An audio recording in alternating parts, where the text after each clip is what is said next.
अरे रे सुन सुन सुने मारे छोड़ा अरे सुने मार चश्मा लगे नहीं ईयरफोन लगे ने सुने ने जी सुने मर सुन की वेला काका हो बर दिन पे याद कर लो तो। अरे तोरा गाँव में घटना बेले रो तोरा बुझल नहीं छे रो मर तोरी का हमरा कुछो नहीं पता छ। अरे एकरे कहे छे सौसे दुनिया आग ले गेले आ तोरा बुझले नहीं छे रो कनी खुल के बतवा न की कह जाओ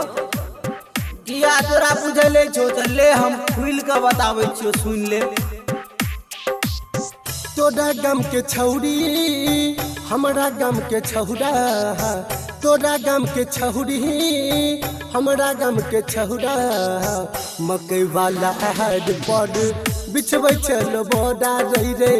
मकई वाला आड़ पर बिछबै चलो बोरा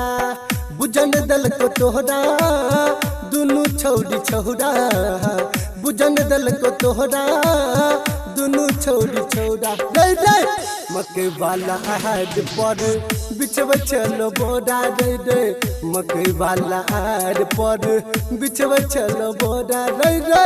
मकई वाला आड़ पर बिछबै चलो बोरा। अरे साला हमरा तो बुझले न चले तब तक कुछ न जाने छिरो और सुनी ने तोरा के कहल छौरी के बुझही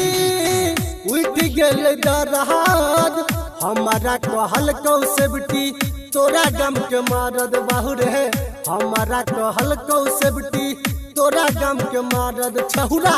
हमारा कहल कौसेबटी तोरा गम के मारद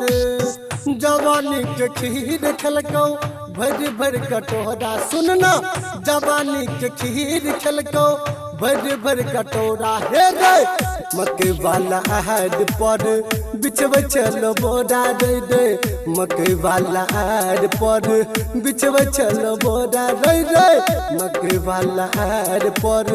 बिछबै चलो बोरा।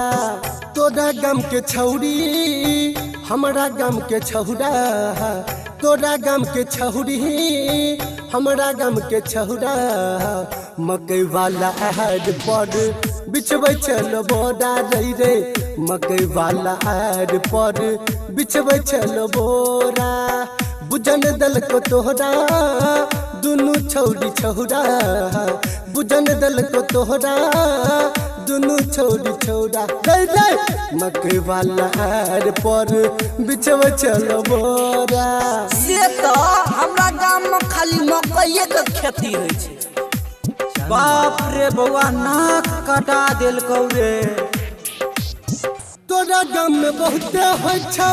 मकई के खेती मुखिया जी के आनी के काड़ा पन चैती बहुत है सरपंच के आनी के काड़ा पन चैती सुन न मरर के आनी के काड़ा पन चैती संजय पवन कही दिल को तोहरा संजय पवन बौरे कही दिल को तोहरा मकई वाला आड़ पर बिछबै चलो बोरा बौरे मकई वाला आड़ पे छौरा बिछबै चलो बोरा सुन न मकई वाला आड़ पे दुनू बिछबै चलो बोरा। एंजल वीडियो वर्ल्ड की शानदार प्रस्तुति।